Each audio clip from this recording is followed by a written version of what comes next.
Y si el mayor error de nuestra cultura, la idea más tóxica que hemos interiorizado, es creer que lo valioso es lo que perdura. Uf, lo que dura para siempre. Exacto. La fama, el legado, la riqueza, todo se basa en esa idea de permanencia. Totalmente. Pues hoy vamos a analizar a fondo una serie de textos que proponen justo lo contrario. Una tesis que es, casi una herejía. Ya te digo. Que el placer real, el tangible, es lo más grande a lo que podemos aspirar.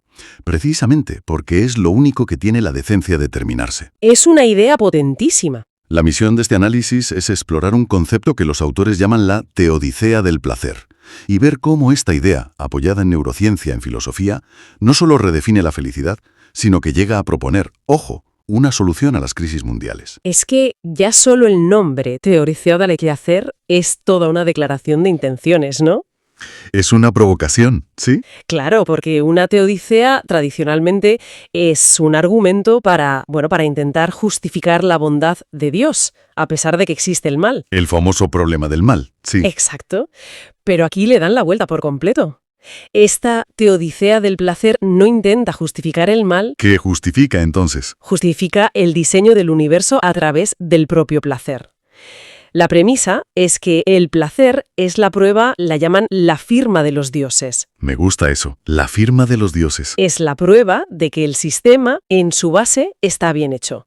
Y lo más importante, que su carácter efímero, eso que siempre hemos visto como un fallo, como una tragedia casi, pues no es un defecto de diseño. Es su característica más sabia, más justa y, sobre todo, más liberadora. Sino la clave de su valor. Me cuesta empezar a procesarlo. Va en contra de todo. De todo lo que nos han enseñado. Pero bueno, para entenderlo creo que hay que ir a la base. Los textos son muy claros. La biología es irrebatible. Totalmente. Porque esto no es poesía. Es neuroquímica pura y dura. El punto de partida es que el cerebro no tiene un centro de la felicidad. No existe tal cosa. No. Tiene como mínimo dos sistemas distintos que confundimos constantemente y que además funcionan de maneras opuestas.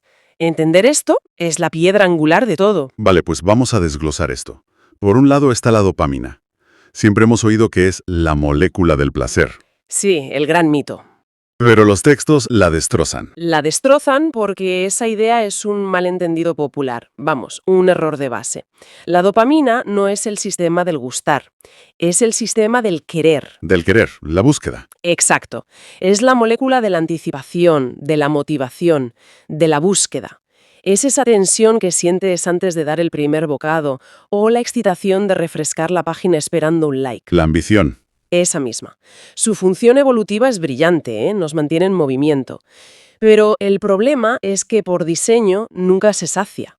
Si lo hiciera, nuestros ancestros se habrían quedado quietos después de cazar un mamut y se habrían muerto de hambre. Claro, siempre quiere más. Siempre. Es literalmente la base neuroquímica de cualquier adicción. Entiendo. Es el motor, no el destino.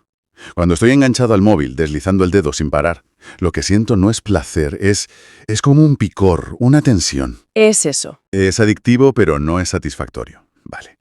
Si eso es el querer, ¿qué es el gustar? ¿Dónde está el placer de verdad? Pues ese es el otro sistema, el de los opioides endógenos, las endorfinas, las encefalinas. Ajá. Este sí es el sistema de la recompensa, de la saciedad, del disfrute. No se activa con la expectativa, sino con la experiencia de bienes biológicos reales. El sabor de la comida, el descanso. El calor de un abrazo. Y aquí viene la diferencia crucial que lo cambia todo. Mientras la dopamina puede dispararse sin fin, creando una espiral de deseo insaciable, Del abismo. los receptores de opioides se autorregulan, se saturan.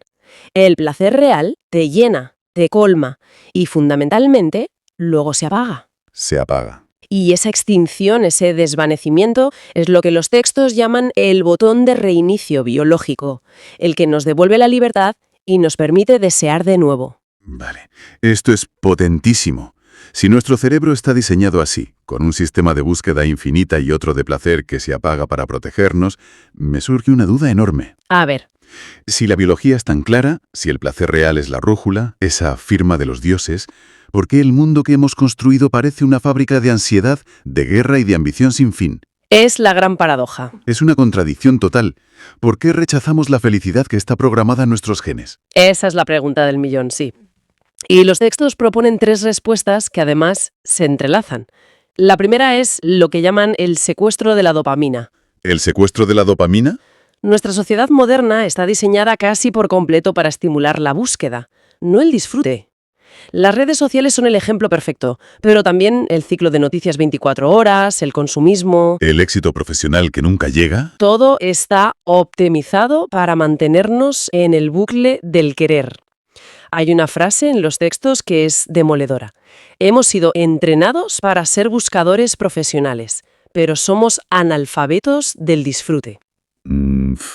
Es que lo veo a diario. El otro día estaba en una cafetería, un sitio precioso, con un café excelente, y me di cuenta de que, en lugar de disfrutarlo, estaba pensando en la foto que le iba a hacer. ¡Ay, qué bueno! En el texto que iba a poner, en la reacción que tendría, estaba cambiando un placer opioide, real y efímero, por un chute de dopamina futuro y fantasmagórico. Es la trampa perfecta.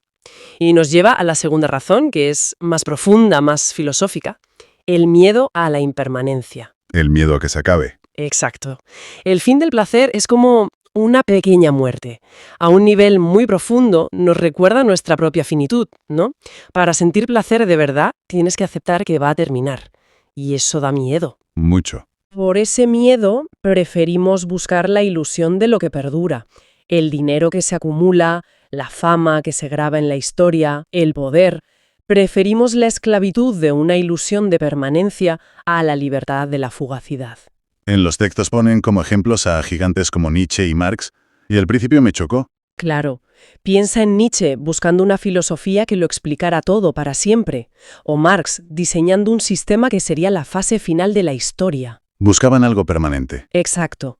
Según esta tesis, con toda su genialidad, cayeron en la misma trampa, buscar una verdad que no se extinguiera, y esa búsqueda obsesiva de lo eterno les negó la paz de lo efímero. Y la tercera razón es la más cínica, quizá.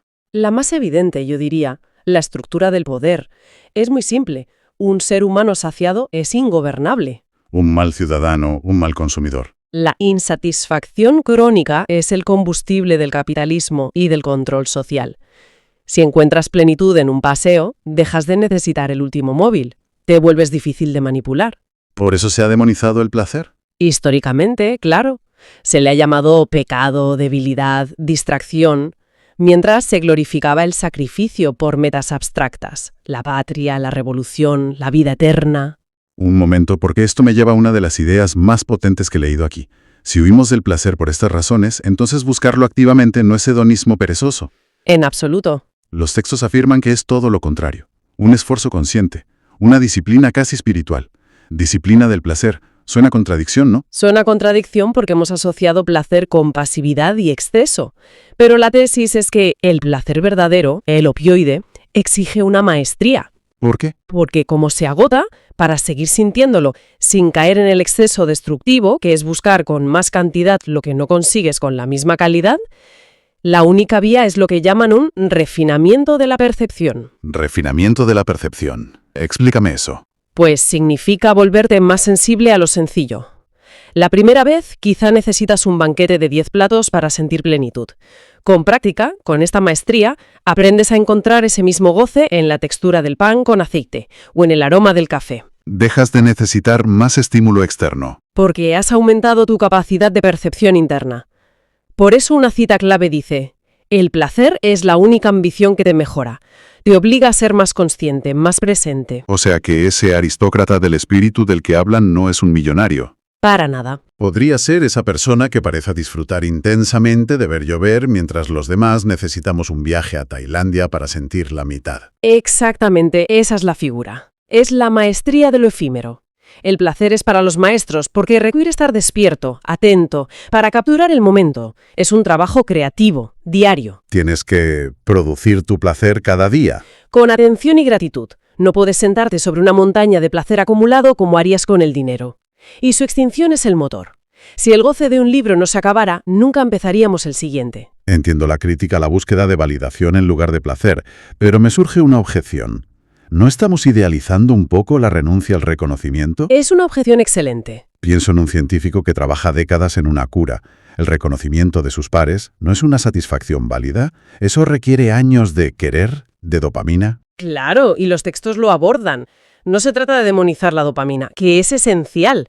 El problema no es el querer, sino cuando el querer se convierte en el único modo de existencia. Y la validación externa en el objetivo final. Exacto, en lugar de ser un subproducto.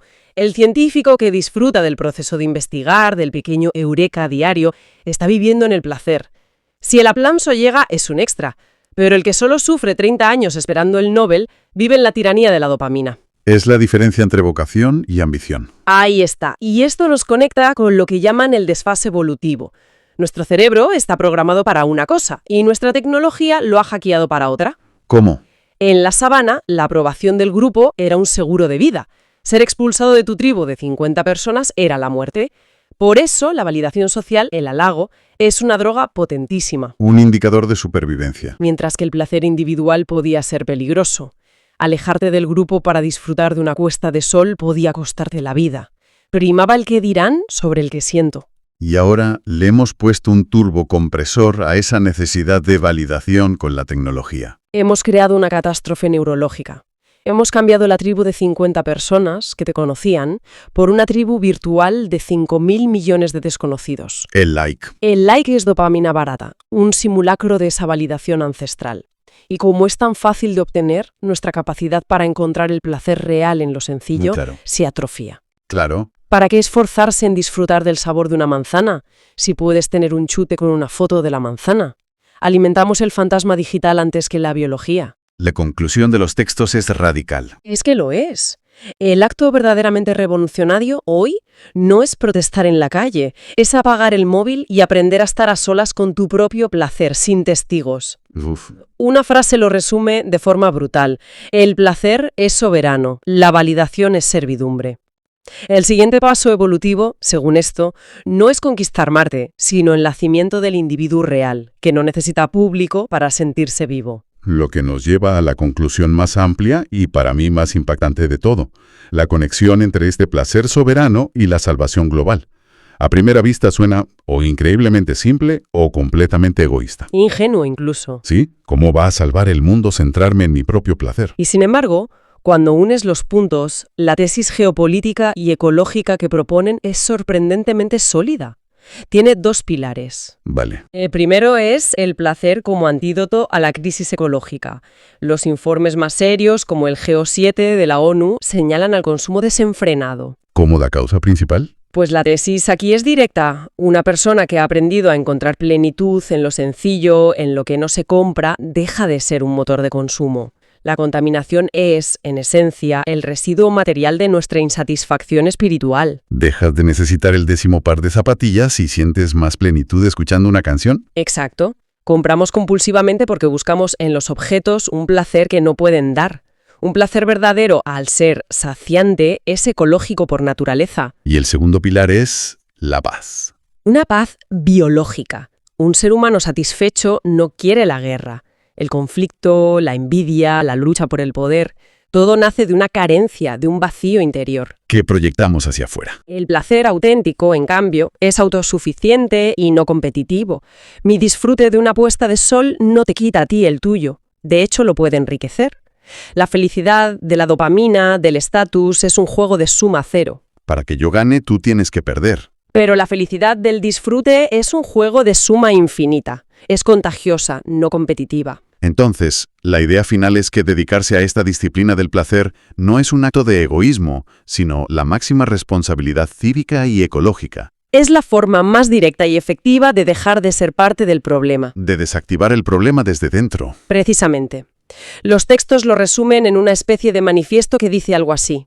La humanidad se salvará el día que descubra que un instante de plenitud en lo sencillo vale más que un imperio de cosas vacías. Es una imagen muy potente. En ese momento, las fábricas del innecesario cerrarán por falta de clientes y las armas se oxidarán por falta de odio. Es un argumento de supervivencia. Es una inversión completa de nuestras prioridades. No se trata de salir a cambiar el mundo a la fuerza, sino de cambiarlo desde dentro, desactivando el motor de la insatisfacción que lo destruye. Y eso nos deja con una reflexión final, ¿no? Una pregunta para quien nos escucha. A ver. La creencia común es que para mejorar el mundo hay que hacer más, sacrificarse más. Y esta teodicea propone justo lo contrario. Quizás la pregunta clave no es ¿qué más debemos hacer? Sino, ¿qué nos atrevemos a sentir? Exacto. Y si la próxima gran revolución no es política ni tecnológica, sino una revolución de la percepción, una en la que el acto más radical, subversivo y transformador que podemos realizar es, simplemente, aprender a disfrutar plenamente, sin culpa y sin testigos, del increíble milagro que es una puesta de sol o del simple sabor del agua fresca cuando se tiene sed. Y si durante más de 2000 milenios nos hubieran contado la historia al revés, y si el sufrimiento no fuera el camino hacia la verdad, sino precisamente una desviación de ese camino. Hoy vamos a meternos a fondo en unos textos que proponen algo que suena, de entrada casi a herejía, una teología de la continuidad del gozo. La idea es explorar cómo esta perspectiva choca, pero de frente, con toda la tradición occidental, encarnada en Platón, claro. Y cómo la visión de un filósofo casi olvidado, Demócrito, podría ser no solo una guía para el bienestar, sino una clave para entender por qué nuestro planeta está en crisis. Es que el punto de partida que plantean estas fuentes es un choque de trenes filosófico en toda regla. Por un lado, la idea que todos que hemos mamado, vaya. La vida es un valle de lágrimas. Una prueba, un sacrificio para ganar algo en otra parte. Esa es la herencia de Platón que lo tiñe todo. Y por otro, la propuesta que es radicalmente opuesta. La vida como un gimnasio del placer. Un campo de entrenamiento para una eternidad que es, por definición, puro gozo. La visión de Demócrito. Y lo crucial, como apuntan, es que esto no es una discusión abstracta de académicos, Tiene que ver con nuestro modelo económico y, como se atreven a sugerir y citan informes de la ONU como el GO7, con la salud del planeta. De acuerdo, vamos a desgranar esa idea central, porque es potente. Los textos sostienen que si Dios, o el origen, o, bueno, como queramos llamarlo, es la fuente de todo y es plenitud, entonces no puede ser sufrimiento. Tiene que ser gozo supremo. Por lo tanto, la idea de que tenemos que pasarlo mal aquí para ganarnos el cielo es, y cito literalmente, una estafa metafísica. Exacto. Lo presentan como una contradicción lógica, pero fundamental. Si el estado natural del universo es el gozo, y nuestro destino final es un gozo infinito, ¿qué sentido tiene entrenarse 80 años en lo contrario? En la culpa, en la renuncia, en el dolor. Usan una analogía que me parece muy buena. Es como prepararse para correr una maratón pasándose la vida durmiendo en un sofá. Llegas al día de la carrera y no sabes ni cómo ponerte de pie. Es que la preparación no se corresponde con el objetivo. Pero espera, esto suena a un hedonismo un poco fácil, ¿no? A primera vista parece que dice, olvídate del esfuerzo y la disciplina, solo dedícate a disfrutar. ¿No es una visión un poco simplista de la vida espiritual o del crecimiento personal que a menudo implica superar dificultades? Esa es la objeción clave, claro. Y es donde entra el concepto de Demócrito, la eutimia. Los textos insisten mucho en que no se trata de un hedonismo sin control, de una búsqueda desesperada de estímulos, no. La eutimia se define como un equilibrio gozoso o un buen ánimo. No es el placer del exceso, es el placer profundo que viene del equilibrio. Es la idea de afinar tu alma o tus átomos, como diría él, para que vibren en la misma frecuencia que el universo.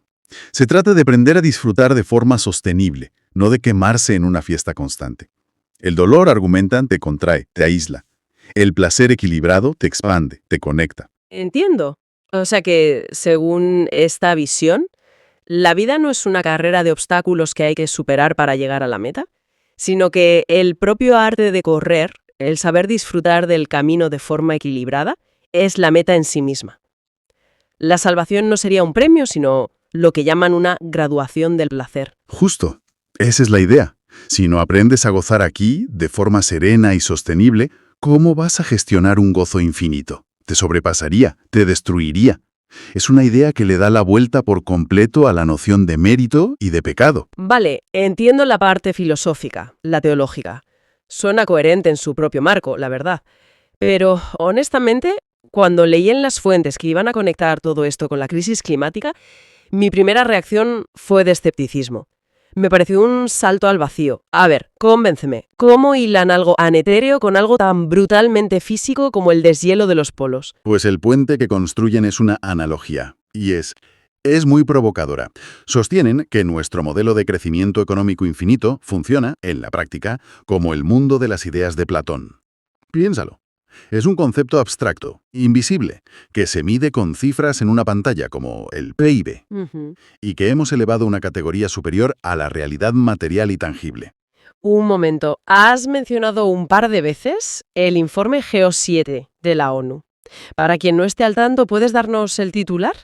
¿Qué dice ese informe que es tan alarmante? ¿Y por qué lo usan las fuentes como pilar de su argumento? Claro, el GEO7, o Global Environment Outlook, es uno de los informes más exhaustivos de la ONU sobre el estado del planeta, y su mensaje es cada vez más urgente. Advierte de que estamos llegando a múltiples puntos de no retorno, en el clima, en la biodiversidad, en la contaminación, puntos a partir de los cuales los daños serán irreversibles y en cascada. Y las fuentes usan este informe como la prueba del algodón. Dicen que el GEO7 es el estado de cuentas de una civilización platónica. Es la factura que nos pasa el mundo material por haberlo sacrificado en el altar de un ideal abstracto. O sea que para alimentar ese ideal del crecimiento infinito, sacrificamos lo real. Talamos un bosque para aumentar la producción de madera, contaminamos un río para instalar una fábrica. Sacrificamos lo concreto por la cifra. Exactamente. Y ahí conectan con Demócrito. Al despreciar la materia, que para él era la única realidad, hemos terminado despreciando el planeta. Nos convencieron de que la verdad estaba en los números, en los gráficos ascendentes, y olvidamos algo básico, que nuestros cuerpos y el planeta están hechos de átomos finitos que necesitan equilibrio, homeostasis, no una tensión constante hacia un ideal inalcanzable. Espera, homeostasis, equilibrio atómico, suena muy técnico. En la práctica, para una persona de a pie, ¿qué significa eso? ¿Significa simplemente no pasarse con la comida y dormir 8 horas o es algo más profundo? Es ambas cosas. En el nivel más básico sí es eso. Cuidar tu cuerpo, no someterlo a un estrés constante. Pero a nivel filosófico, es una ética de la suficiencia. Es entender que el objetivo no es acumular más y más, sino encontrar el punto de equilibrio en el que estás bien con lo que tienes. La ética de Demócrito es, si tus átomos están tranquilos, eres feliz. La ética que heredamos de Platón es, nunca es suficiente, siempre tienes que luchar por trascender tu estado actual. El placer de Demócrito es sostenible. Nuestra búsqueda de crecimiento es, por definición, insostenible. Pero, un momento, ¿no es esa devaluación de lo material, ese deseo de trascender lo que ha impulsado también grandes avances? El querer ir más allá de nuestras limitaciones físicas nos ha dado la medicina moderna, la exploración espacial. ¿No están las fuentes presentando una visión un poco simplista, como si todo lo abstracto fuera malo por definición? Es una objeción muy pertinente, sí. Y creo que los textos no dirían que lo abstracto es malo en sí. El problema no es tener ideales, es la jerarquía que hemos establecido. El punto que recalcan es, cuando el ideal abstracto del crecimiento choca con la salud de un ecosistema concreto, ¿cuál de los dos gana en nuestro sistema actual? Casi siempre gana el ideal. La crisis climática es, según esta lógica, la materia rebelándose. La naturaleza nos está recordando de forma brutal que no somos ideas, somos átomos. Y si los átomos del aire o del agua se desequilibran, ningún ideal económico nos va a salvar. Entendido. Pero esto me lleva a una pregunta más profunda. ¿Por qué elegimos este camino? No sé si te pasa a ti, pero a mí esta idea de que elegimos a Platón sobre Demócrito me suena extraña. No fue un referéndum, vamos. ¿Cómo explican las fuentes que una idea se impusiera sobre la otra de una forma tan aplastante durante siglos? La explicación que dan es fascinante, la verdad, y la describen como una herida abierta en la psique de Occidente. Sostienen que la clave está en la forma en que se nos enseñó a concebir la verdad. Nos invitan a releer la famosa alegoría de la caverna de Platón. A menudo la recordamos como una bonita historia de liberación, pero si lees el texto, el proceso es increíblemente violento. Platón dice que al prisionero hay que arrastrarlo a la fuerza por la áspera y escarpada subida, que la luz del sol le causa dolor en los ojos, que al principio está confuso y quiere volver a la oscuridad. Es verdad, no es una revelación pacífica, es un trauma. Compramos la idea de que la verdad tiene que doler. Es la mentalidad del no pain, no gain aplicada al conocimiento y al espíritu. Si no te está costando un sufrimiento enorme, es que no debe de ser la verdad auténtica. Ahí está.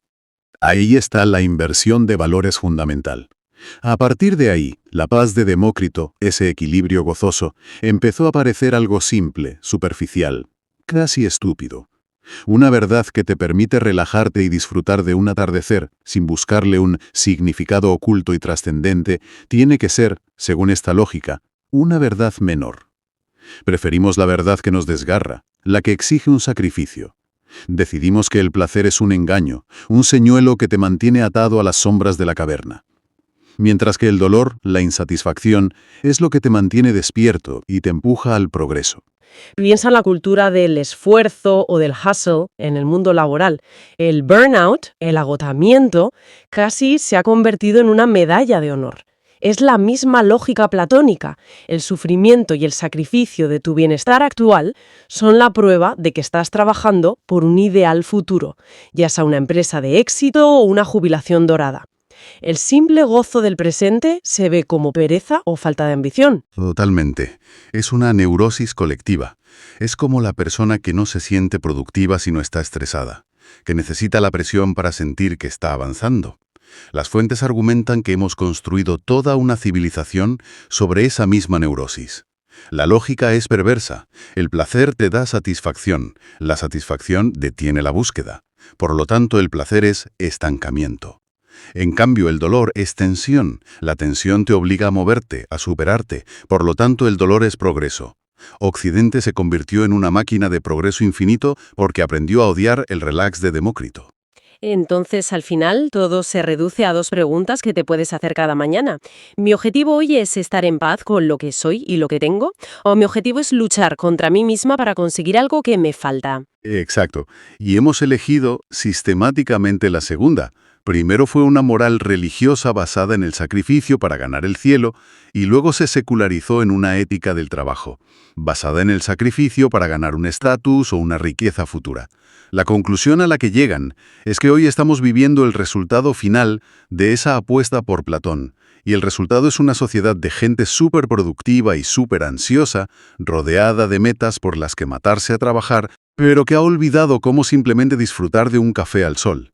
Hemos quemado los libros que nos enseñaban a estar en paz con nuestra naturaleza para quedarnos solo con los que nos enseñan a despreciarla. Entonces, para recapitular, hemos recorrido un camino que empezó con una propuesta casi teológica sobre la vida después de la muerte y ha terminado en un diagnóstico completo de nuestra civilización. Un análisis que conecta una antigua elección filosófica con la crisis ecológica del siglo XXI, con la ansiedad moderna y con nuestra obsesión por el crecimiento a toda costa. Hemos visto la idea de entrenar para el gozo, la crítica al crecimiento infinito como un ideal platónico destructivo y, quizá lo más inquietante, cómo hemos llegado a preferir culturalmente el dolor como motor de progreso. Lo que me parece más potente de todo esto es cómo nos obliga a reconsiderar por completo el valor que le damos al bienestar. La filosofía de Demócrito, que a menudo se despacha como simple materialista o superficial, se revela en esta lectura como algo mucho más profundo. Una potencial estrategia de supervivencia biológica. El placer equilibrado, la eutimia, deja de ser un capricho o una indulgencia para convertirse en un acto de armonía con el universo. Y lo que es más urgente con el planeta. Las fuentes concluyen con una frase que es lapidaria. La verdad se convirtió en un látigo, y el placer en una culpa. Y esto nos deja con una pregunta para reflexionar. Si aprender a disfrutar de forma equilibrada no es una distracción egoísta, sino quizá nuestra principal tarea espiritual y además una estrategia de supervivencia, ¿qué pequeño acto podríamos hacer hoy para empezar a entrenar en ese gimnasio del gozo? Y si el placer no fuera un vicio, sino una brújula biológica, ¿y el dolor? Pues no una prueba de carácter, sino simplemente una alarma de avería. Exacto. La propuesta de estos documentos es despojar al placer y al dolor de toda su carga moral. Quitarle el juicio de valor. Justo. No son ni buenos ni malos, son información. Son, digamos, el sistema operativo más básico que tiene la vida para decirnos, sigue por aquí, que esto funciona, Cuidado. o cuidado para que algo se está rompiendo. Hoy vamos a explorar esta idea a través de 3 lentes, 3 ángulos muy potentes. A ver, ¿cuáles son? Pues mira, primero veremos el placer como una señal directa de salud y no al revés. Entendido. Segundo, nos meteremos en una paradoja fascinante. Cómo la búsqueda del placer más elevado, que sería el del conocimiento, puede convertirse en una trampa de sufrimiento. Ah, eso suena interesante. Y tercero, y aquí es donde la cosa se pone seria, analizaremos cómo una diferencia biológica fundamental en la experiencia del dolor, sobre todo entre hombres y mujeres, ha podido esculpir nuestra psicología como especie. De acuerdo, me gusta el planteamiento. Es como desmontar un motor para ver cómo funciona de verdad, ¿no? Empecemos por la pieza más básica. El placer como movis, como un indicador de que todo va bien. Eso es. La idea de partida es que la naturaleza no es tonta. Si algo te da placer, como el sabor de una fruta madura, el calor del sol o un abrazo, Lo más básico. lo más básico, es porque evolutivamente te conviene. No es un lujo, es un mecanismo de supervivencia. De un cóctel que se libera en el cerebro. Claro, y a nivel químico es fascinante. Cuando sentimos placer, el cerebro no solo nos da una palmadita en la espalda, libera un verdadero cóctel de mantenimiento. ¿Cómo cuál? Por un lado, la dopamina, que es el motor de la motivación. Nos dice, sigue haciendo eso, es bueno para ti. Luego está la serotonina, que es como el estabilizador del ánimo. Nos da esta sensación de bienestar. De que todo está en su sitio. Justo. Y finalmente, las endorfinas, que son nuestros analgésicos y antiinflamatorios naturales. O sea, no es solo sentirse bien, es que el cuerpo entero entra en modo reparación y fortalecimiento. O sea que el placer no es la recompensa que obtienes después de hacer algo sano, No, sino que es parte del proceso de estar sano. esa es la clave. Hay una frase en los documentos que a mí me parece que lo cambia todo. Dice, la salud no es la ausencia de enfermedad, sino la presencia activa del placer en la vida cotidiana. Eso le da la vuelta a todo. Totalmente. Le da la vuelta a nuestra concepción médica habitual. No se trata solo de no tener síntomas, sino de buscar activamente esas pequeñas dosis de placer que mantienen el sistema, pues, engrasado y funcionando. Claro.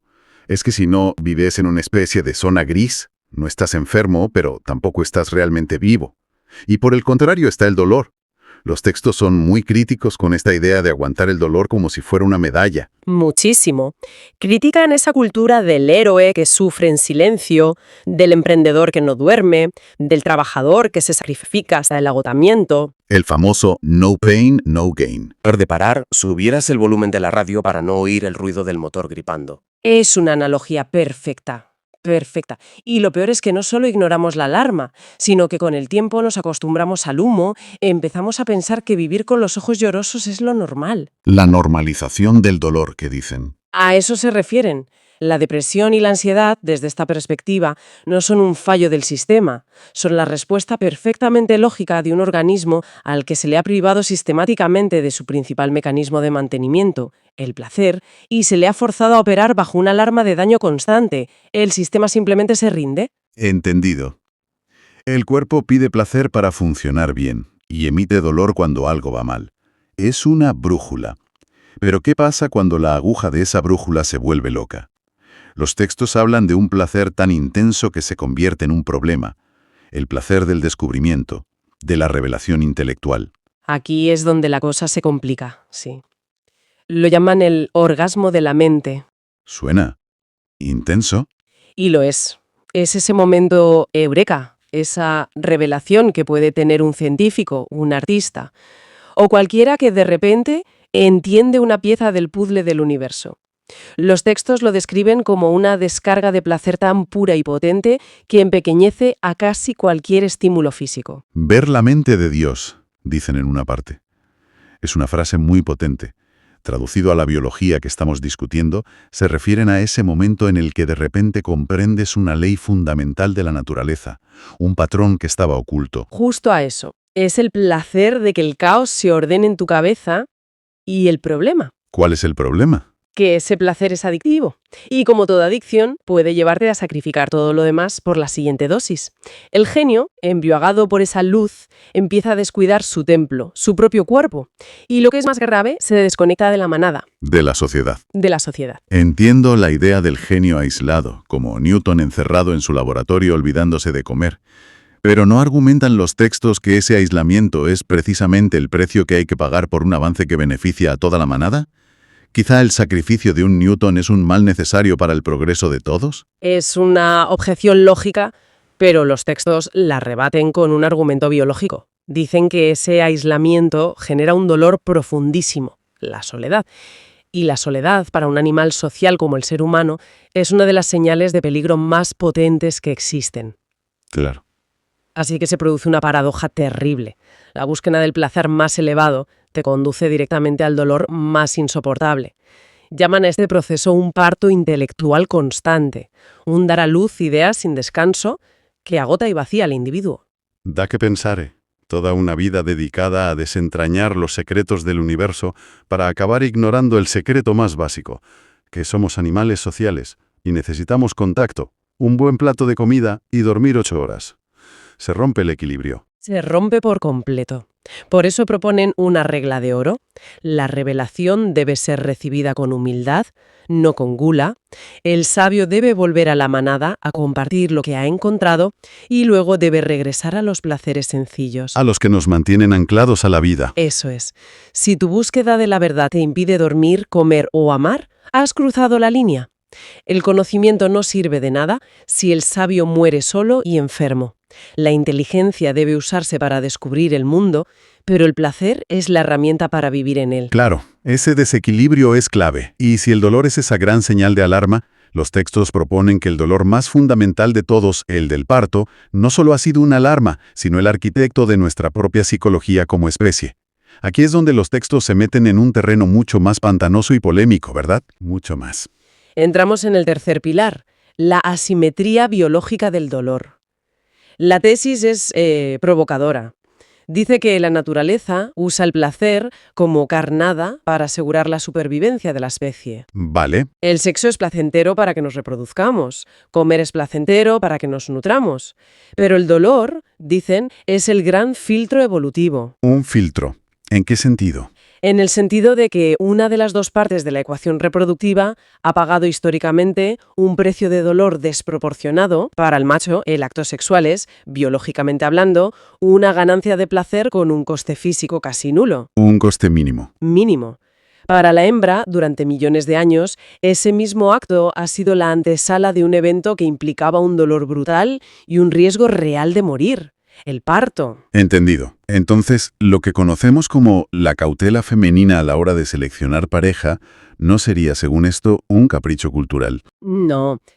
Ni una construcción social, sino una consecuencia directa y lógica de quién paga la factura biológica. Exacto. La hembra filtra más porque es la que se juega la vida en el proceso. Tiene toda la lógica del mundo. Esa es la tesis central. Durante milenios, el resultado de unos minutos de placer podía ser un proceso de 9 meses que culminaba en un trauma físico extremo.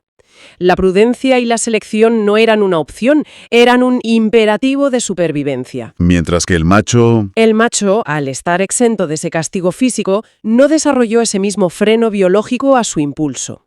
Esta asimetría, según los textos, es la piedra angular sobre la que se construyó la psicología reproductiva de nuestra especie. Vale, acepto la lógica evolutiva. Pero hoy en día todo eso ha cambiado. Tenemos epidural, cesáreas, anticonceptivos. Esa factura física se ha reducido drásticamente. Casi ha desaparecido en muchos casos. ¿No debería eso haber borrado ya esa diferencia de comportamiento? Y esa es la cuestión fundamental que plantean. Nuestra tecnología y nuestra mente racional han avanzado a la velocidad de la luz, pero nuestro cerebro límbico, el cerebro emocional y antiguo, sigue funcionando con un software que tiene millones de años. El hardware sigue siendo el mismo. El hardware no se ha actualizado. Los textos lo llaman el atavismo del dolor. A ver si lo entiendo. Me estás diciendo que, según esta tesis, Cuando una pareja moderna discute sobre la frecuencia de sus relaciones, en realidad podrían estar teniendo un debate con los fantasmas de sus ancestros de hace 200.000 años. Es una forma perfecta de resumirlo. La mente consciente de una mujer sabe que no hay riesgo de embarazo o que el parto será seguro, pero su biología profunda, su hardware, aún opera con la memoria ancestral de incontables generaciones de antepasadas para las que cada acto sexual era una apuesta a vida o muerte. Es un eco. Es un eco del grito de millones de mujeres que resuena en el instinto. Es una idea tremenda porque implica que hay una batalla interna constante. La mente moderna dice, adelante, no hay peligro, pero una parte de nuestro sistema operativo, mucho más antiguo, pisa el freno. ¿Y cómo se manifiesta eso en el día a día, según los textos? Se manifiesta de formas sutiles. Proponen que ciertos comportamientos, como una libido que parece fluctuar sin motivo aparente o el rechazo a la actividad sexual frecuente, podrían no ser una simple falta de deseo en el sentido psicológico. Si no, Podrían ser un mecanismo de autoprotección biológico, un sistema de seguridad grabado en el ADN que se activa por precaución. El texto llega a una conclusión muy provocadora. A veces el sexo no se rechaza por falta de deseo, sino por un exceso de memoria evolutiva. esto cambia por completo la forma de ver muchos conflictos de pareja, ¿eh?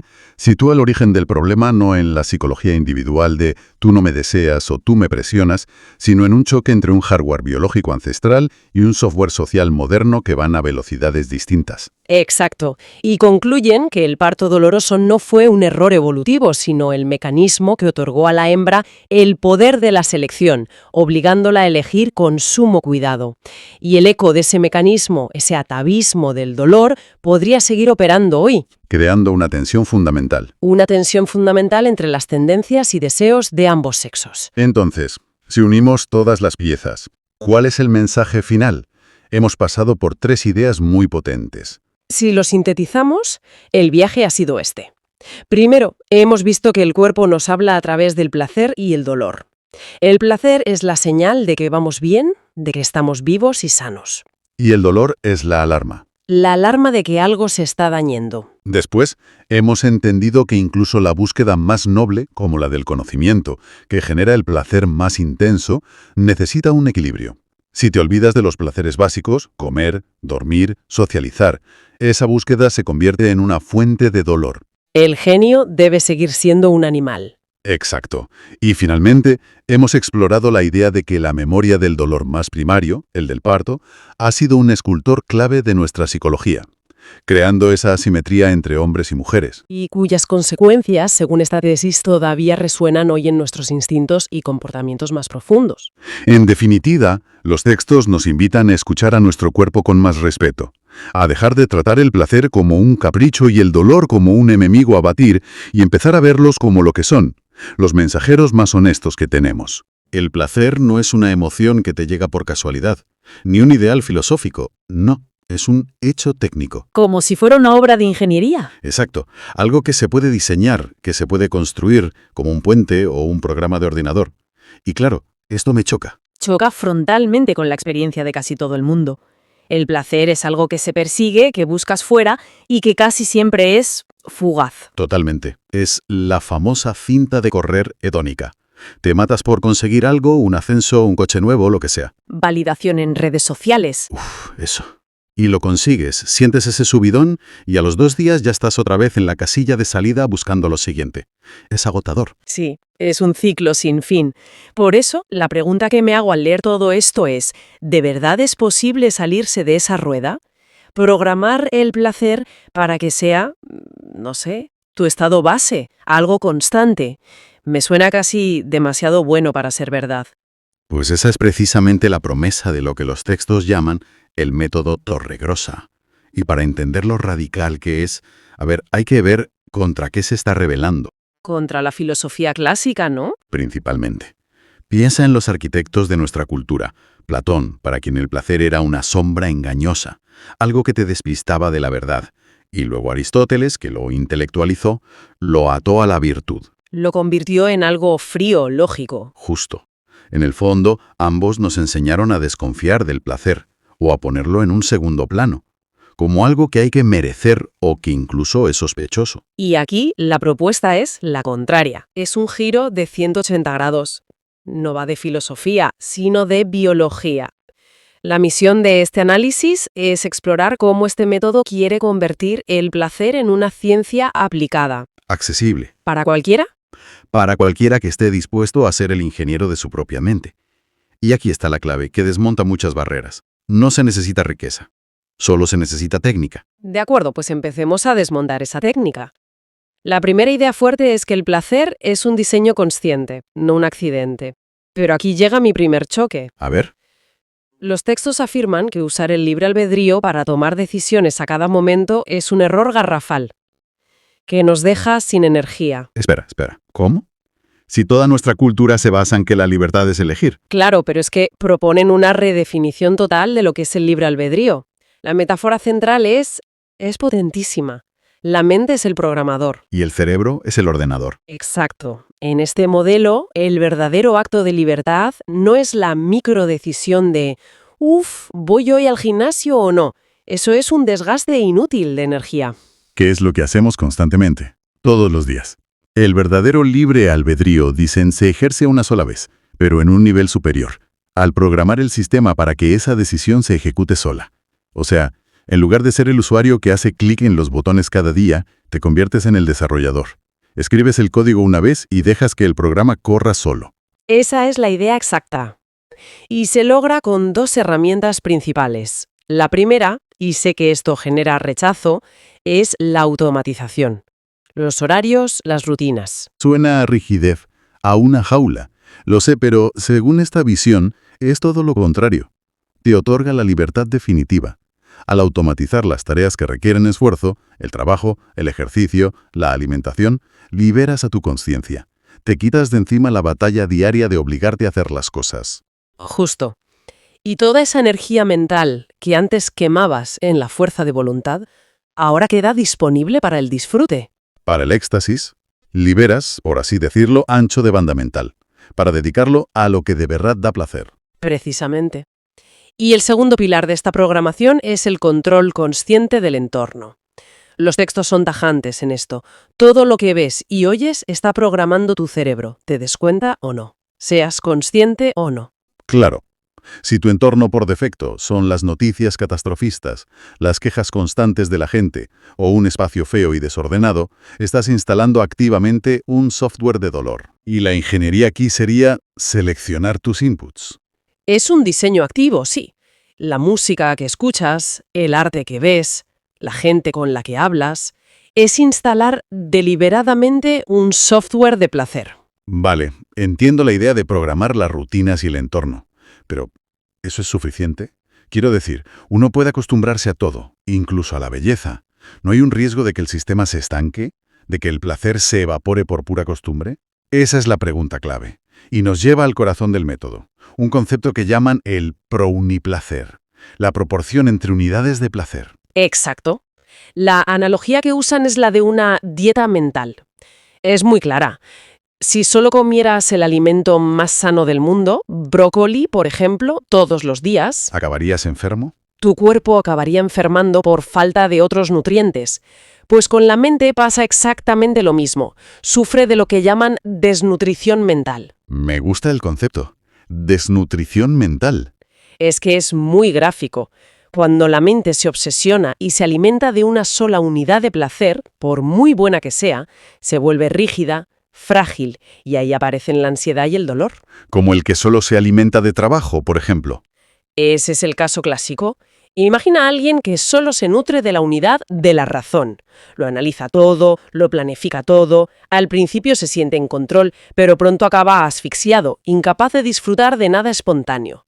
O el arquetipo del ejecutivo obsesionado con la unidad de la competición. Vive en una guerra constante. Una guerra perpetua. Puede que gane mucho, pero el coste es un agotamiento y una amargura terribles.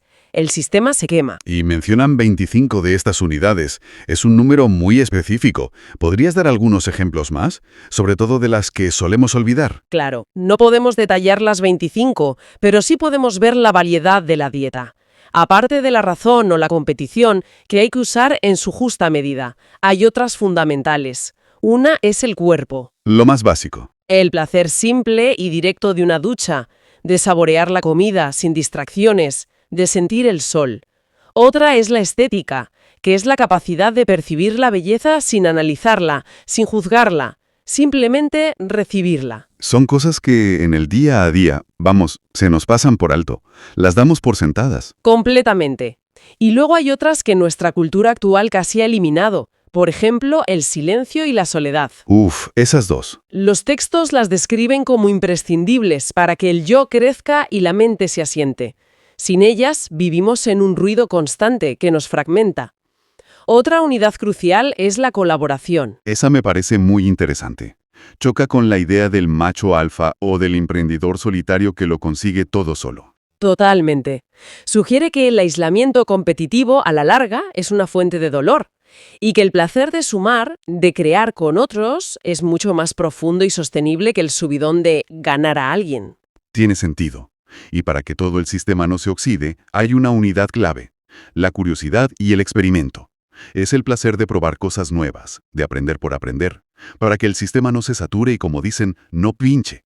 La clave no es una sola, sino la mezcla. Es la habilidad del ingeniero para combinarlas, para asegurarse de que su mente recibe una nutrición variada cada día. Vale, la teoría es fascinante, de verdad, pero también suena abrumadora. ¿Cómo se supone que una persona normal gestiona una dieta de 25 nutrientes mentales sin volverse loca? No me imagino con una hoja de cálculo apuntando hoy 10 minutos de estética y 5 de silencio. Suena a más trabajo, no a más placer. Es una objeción lógica, pero el método no propone un control burocrático, para nada. Aquí es donde entra en juego la consciencia, que actúa no como un gestor obsesivo, sino como un regulador sutil. ¿Un regulador? Sí, su función se resume en 3 acciones. La primera es simplemente identificar. Es un acto de autoobservación honesta. Darse cuenta, por ejemplo, de que llevas meses sin sentir asombro o que has olvidado por completo la unidad del juego, del humor. Es hacer un diagnóstico, ver las carencias, sin culpa. Exacto. El segundo paso es observar en tiempo real. Detectar cuando tu mente se ha quedado atascada en un bucle. El ejemplo más típico es el trabajo. Puedes observar que tu cerebro lleva 8 horas funcionando solo en modo razón y análisis, y sientes la rigidez, la tensión física. Es una alarma del sistema. Y una vez tienes el diagnóstico y salta la alarma, ¿cuál es el siguiente paso? La tercera acción. Redirigir. Y aquí es donde se usa el libre albedrío de forma inteligente. No se trata de luchar contra la obsesión, que eso consume muchísima energía. Sería contraproducente. Totalmente. Es algo tan simple como cambiar de canal. Si sientes la saturación de la razón, decides conscientemente activar otra unidad. Te levantas y sales a la calle 5 minutos, con la única intención de activar la estética. Fijarte en la forma de un edificio, en un color. O te pones unos auriculares, eso es, con una canción que te haga vibrar y activas la unidad del cuerpo. Es un reajuste activo y deliberado, pero pequeño, manejable. Me gusta esa idea. Es un ajuste fino, no una revisión completa del sistema a cada hora. Ahora, hay una parte de los textos que me ha parecido la más pragmática, la más directa. Casi brutal. Sé a cuál te refieres. Cito la frase: no puedes tener un espíritu elevado con un cuerpo maltratado. E insisten en que esto no es moralina, es pura biología. Es que este es el cimiento de toda la pirámide.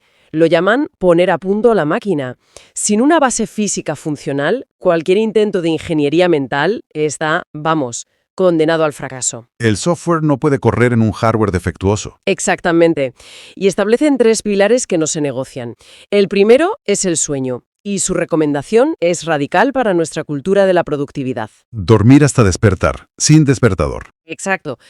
Califican el despertador literalmente de artefacto de tortura. Estoy segura de que millones de personas firmarían esa afirmación cada lunes por la mañana. Claro. Pero la idea es que violenta los ciclos biológicos que son esenciales para la reparación del cerebro. Entiendo que suena utopía para muchos, pero... El sueño no es un lujo, es crítico.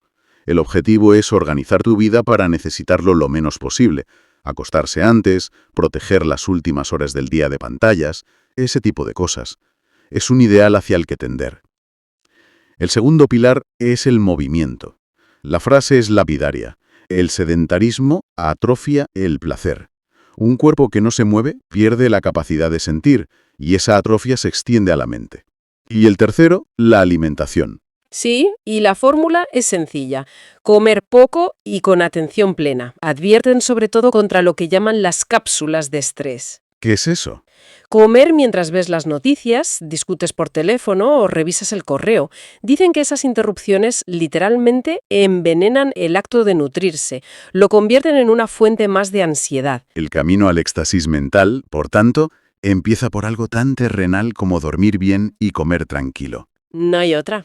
Entonces, si una persona consigue aplicar todo esto, programa sus rutinas, equilibra sus 25 unidades y cuida la máquina, ¿cuál es el resultado final?